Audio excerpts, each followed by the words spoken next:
Existe uma certa guerra federativa na reforma tributária, tendo em vista a repartição clássica do modelo que a gente acompanhou lá pela Constituição de 88. Há realmente assim uma preocupação das procuradorias, você que certamente conversa com outros procuradores, de como vai ficar a partir já de 2026 todo esse modelo? Sim, é uma grande preocupação da minha, né, e das procuradorias de um modo geral, dos estados e municípios especialmente, porque ao contrário da União, né, onde que permaneceu com a competência privativa dela em relação à CBS, claro que você vai extinguir determinados tributos, mas a CBS continua sendo federal.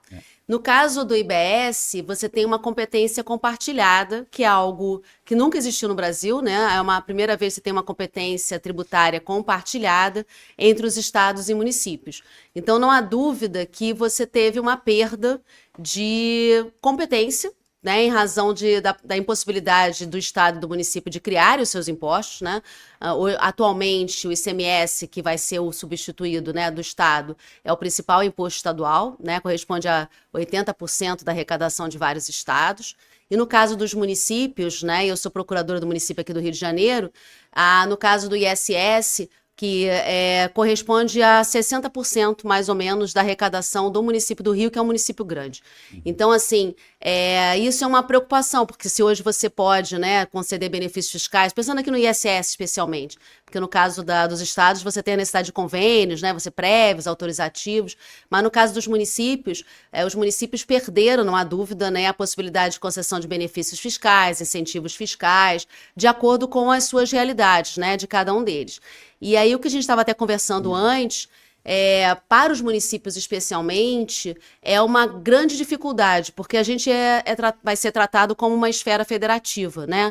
Para efeitos de alíquota de referência, né? Dentro do comitê gestor mesmo, e as realidades municipais são muito distintas.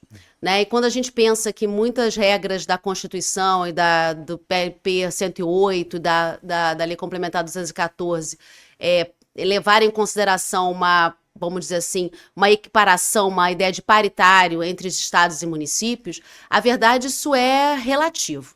Né? Como procurador do município, isso é para mim, muito claro, porque você tem 27 estados e Distrito Federal.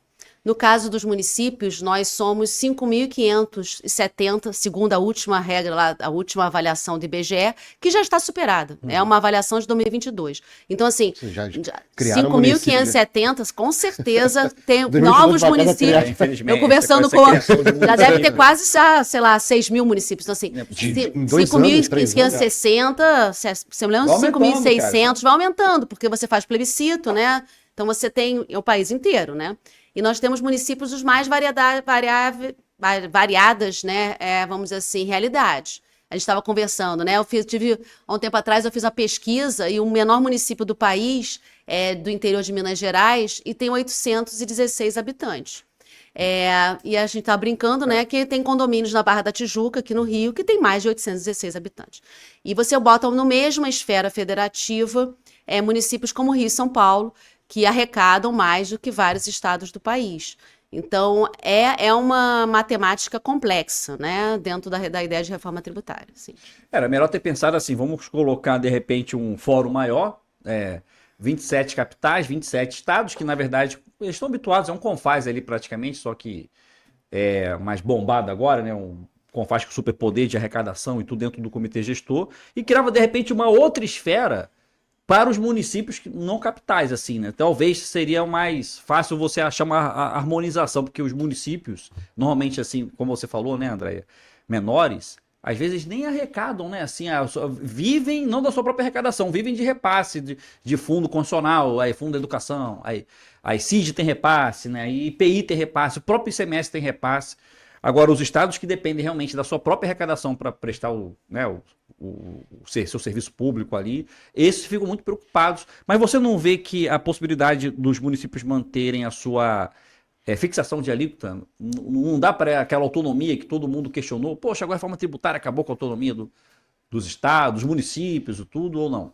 Bem, a única coisa que restou da competência dos entes federativos, né, especialmente estados e municípios, aqui focando no IBS, diz respeito à fixação das alíquotas. Só que a verdade é que as alíquotas vão ser fixadas para todas as operações que vão estar sujeitas ao IBS. Você não tem como fazer alíquotas diferenciadas, né?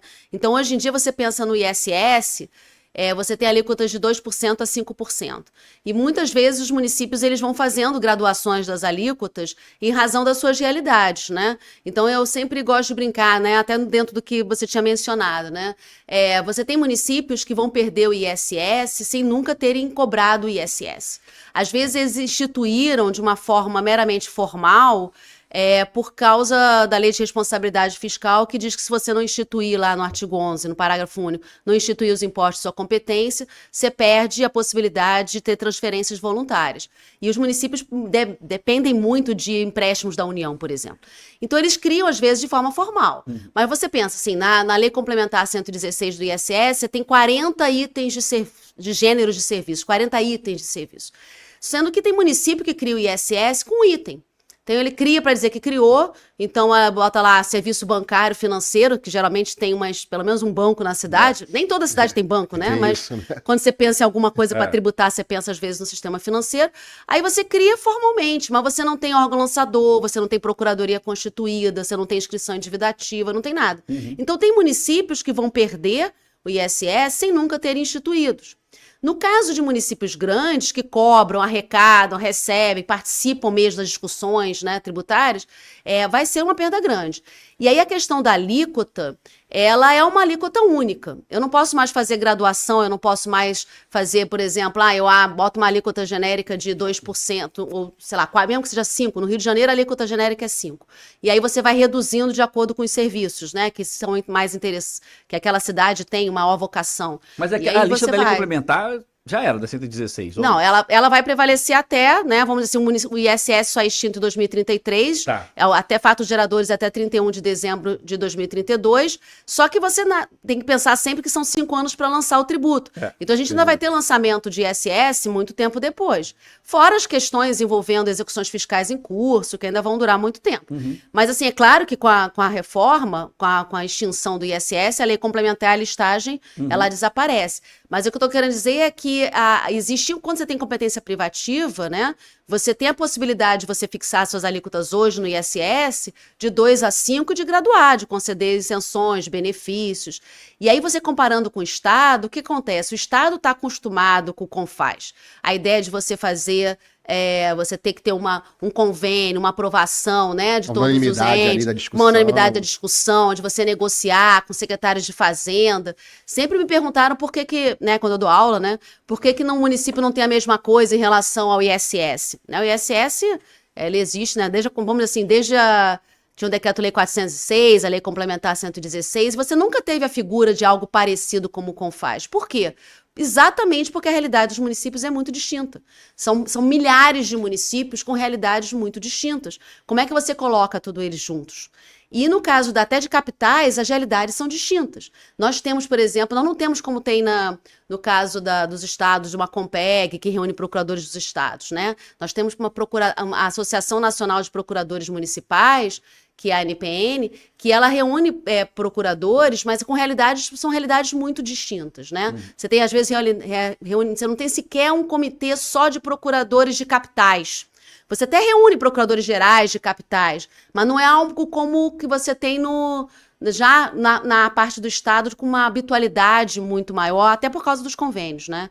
Então, assim, é uma grande dificuldade para os municípios especialmente, e que já está refletindo na própria eleição do comitê gestor, né?